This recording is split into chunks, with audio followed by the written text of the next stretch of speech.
आभूषणों की निंदा करना हमारा उद्देश्य नहीं है। हम असहयोग का उत्पीड़न सह सकते हैं, पर ललनाओं के निर्दय घातक वाकबानों को नहीं ओह सकते।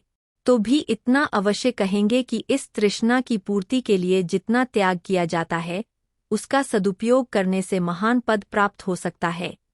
यद्यपि हमने किसी रूपहीना महिला को आभूषणों की सजावट से रूपवती होते नहीं देखा, तथापि हम यह भी मान लेते हैं कि रूप के लिए आभूषणों की उतनी ही जरूरत है जितनी घर के लिए दीपक की। किंतु शारीरिक शोभा के लिए हम तन को कितना मलिन, चित्त को कितना अशांत और आत्मा को कितना कलुषित बना लेते हैं, इसका हमें कदाचित ज्ञान ही नहीं होता। इस दीपक की ज्योति में आंखें धुंधली हो जाती है। यह चमकदमक कितनी ईर्ष्या, कितने द्वेष, कितनी प्रतिस्पर्धा, कितनी दुश्चिंता और कितनी दुराशा का कारण है, इसकी केवल कल्पना से ही रोंगटे खड़े हो जाते हैं। इन्हें भूषण नहीं दूषण कहना अधिक उपयुक्त है।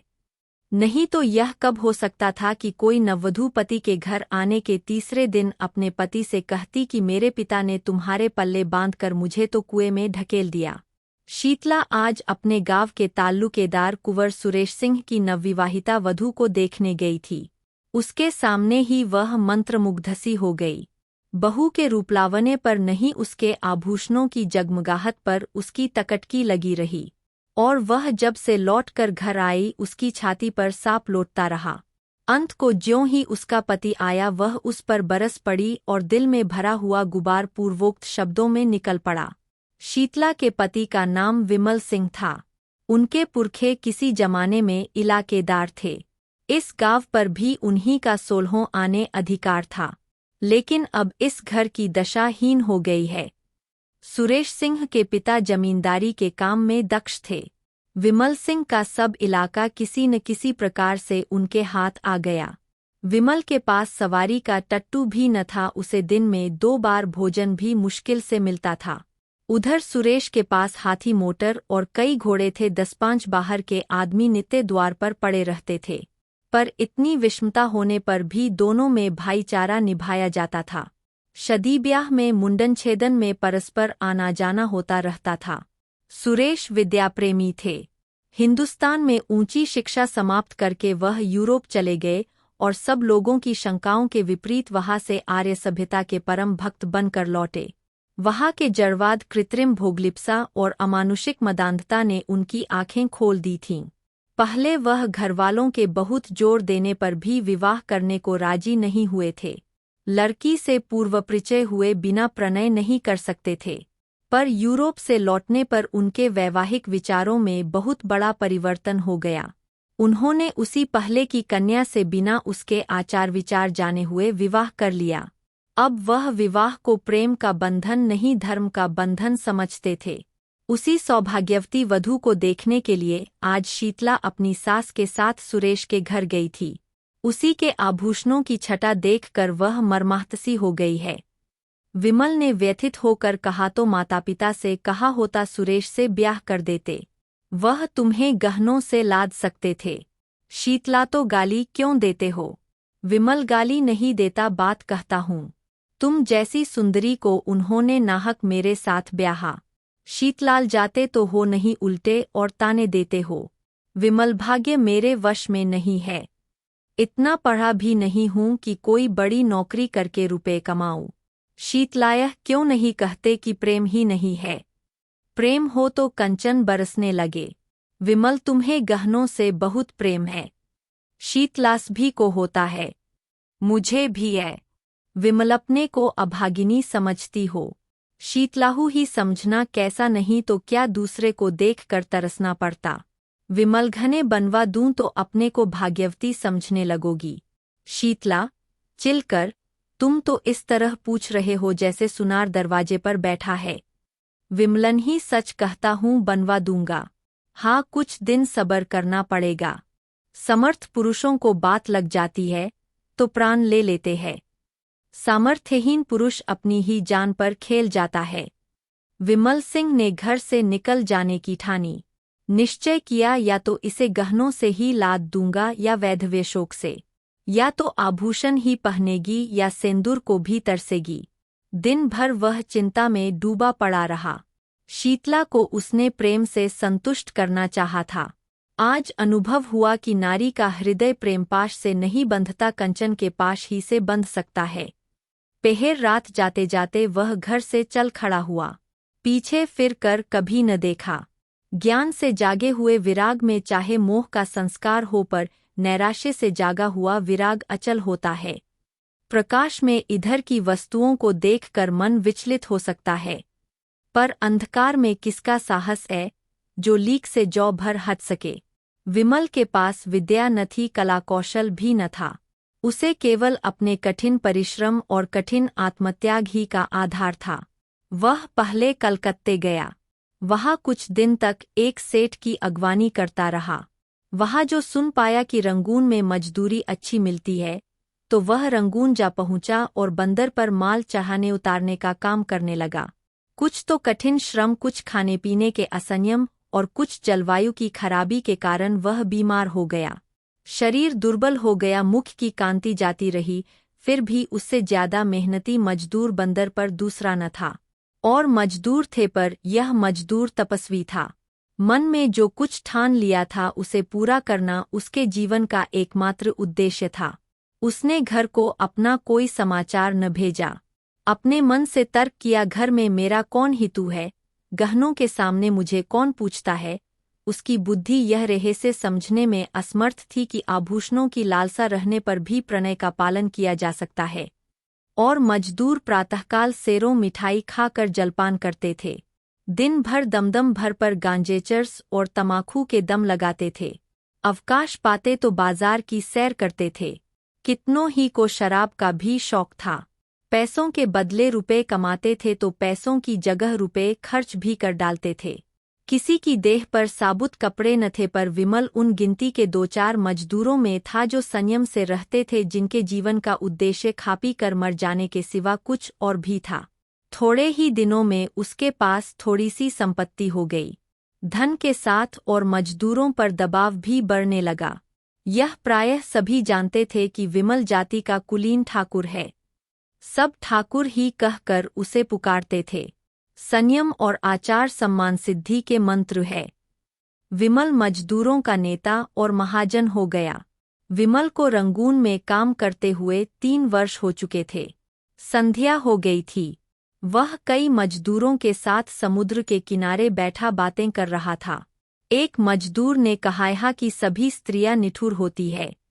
बेचारा झिंगुर 10 बरस से उसी बर्मी स्त्री के साथ रहता था।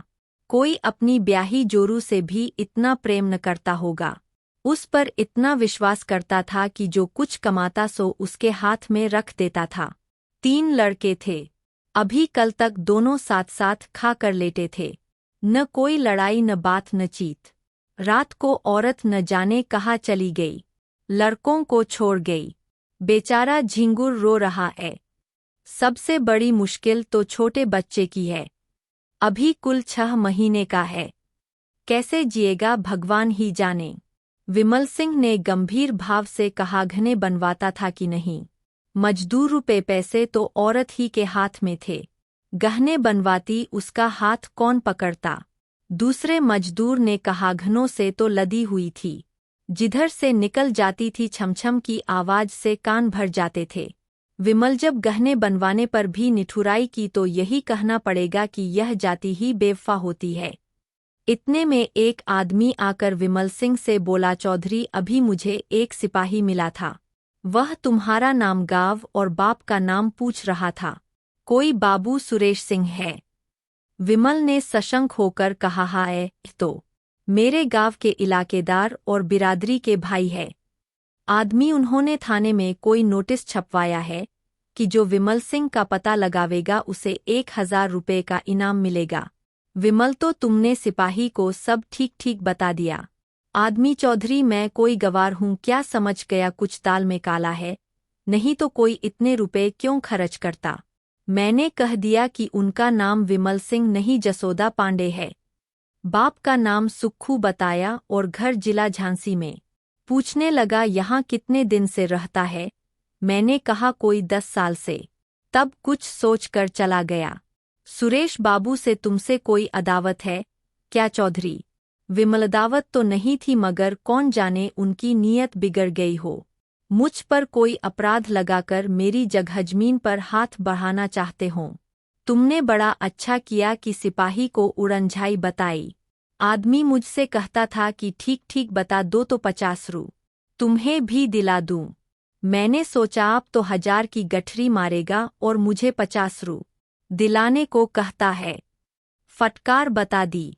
एक मजदूर मगर जो 200 रू देने को कहता तो तुम सब ठीक ठीक नाम ठिकाना बता देते। क्यों धत तेरे लालची की। आदमी लज्जित होकर 200 रू नहीं 2000 रू भी देता तो न बताता। मुझे ऐसा विश्वासघात करने वाला मत समझो। जब जी चाहे परख लो। मजदूरों में यों वाद विवाद होता ही रहा। विमल आकर अपनी कोठरी में लेट गया। वह सोचने लगा अब क्या करूं, जब सुरेश जैसे सज्जन की नीयत बदल गई तो अब किसका भरोसा करूं। नहीं, अब बिना घर गए काम नहीं चलेगा। कुछ दिन और न गया तो फिर कहीं का न हूँगा। 2 साल और रह जाता तो पास में पूरे 5000 रू हो जाते। शीतला की इच्छा कुछ पूरी हो जाती। अभी तो सब मिलाकर 3000 रू ही होंगे। इतने में उसकी अभिलाषा न पूरी होगी। खैर, अभी चलूँ, 6 महीने में फिर लौट आऊँगा। अपनी जायदाद तो बच जाएगी। नहीं, 6 महीने तक रहने का क्या है, जाने आने का 1 महीना लग जाएगा। घर में 15 दिन से ज्यादा न रहूँगा। वहाँ कौन पूछता है आऊँ या रहूँ, मरूँ या जीऊँ, वहाँ तो गहनों से प्रेम है। इस तरह मन में निश्चय करके वह दूसरे दिन रंगून से चल पड़ा। संसार कहता है कि गुण के सामने रूप की कोई हस्ती नहीं। हमारे नीतिशास्त्रा के आचार्यों का भी यही कथन है, पर वास्तव में यह कितना भ्रममूलक है। कुंवर सुरेश सिंह की नववधू मंगला कुमारी गृहकार्य में निपुण, पति के इशारे पर प्राण देने वाली, अत्यंत विचारशीला, मधुरभाषिणी और धर्मभीरु स्त्री थी, पर सौंदर्यविहीन होने के कारण पति की आंखों में कांटे के समान खटकती थी।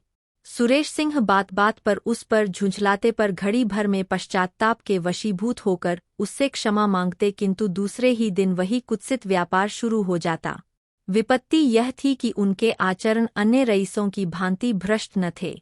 वह दाम्पत्य जीवन ही में आनंद, सुख, शांति, विश्वास, प्रायः सभी ऐहिक और पारमार्थिक उद्देश्य पूरा करना चाहते थे, और दाम्पत्य सुख से वंचित होकर उन्हें अपना समस्त जीवन नीरस, स्वाधीन और कुंठित जान पड़ता था।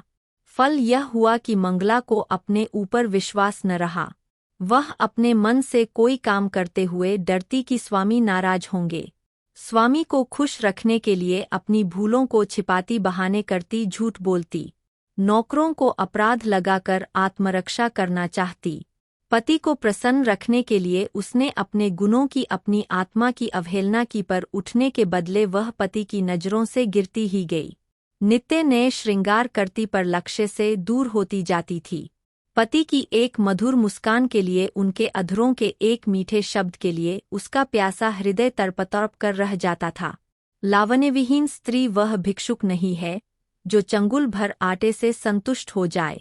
वह भी पति का संपूर्ण अखंड प्रेम चाहती है, और कदाचित सुंदरियों से अधिक, क्योंकि वह इसके लिए असाधारण प्रयत्न और अनुष्ठान करती है। मंगला इस प्रयत्न में निष्फल होकर और भी संतप्त होती थी। धीरे धीरे पति पर से उसकी श्रद्धा उठने लगी। उसने तर्क किया कि ऐसे क्रूर, हृदयशून्य, कल्पनाहीन मनुष्य से मैं भी उसी का सा व्यवहार करूंगी। जो पुरुष रूप का भक्त है वह प्रेम भक्ति के योग्य नहीं। इस प्रत्याघात ने समस्या और भी जटिल कर दी।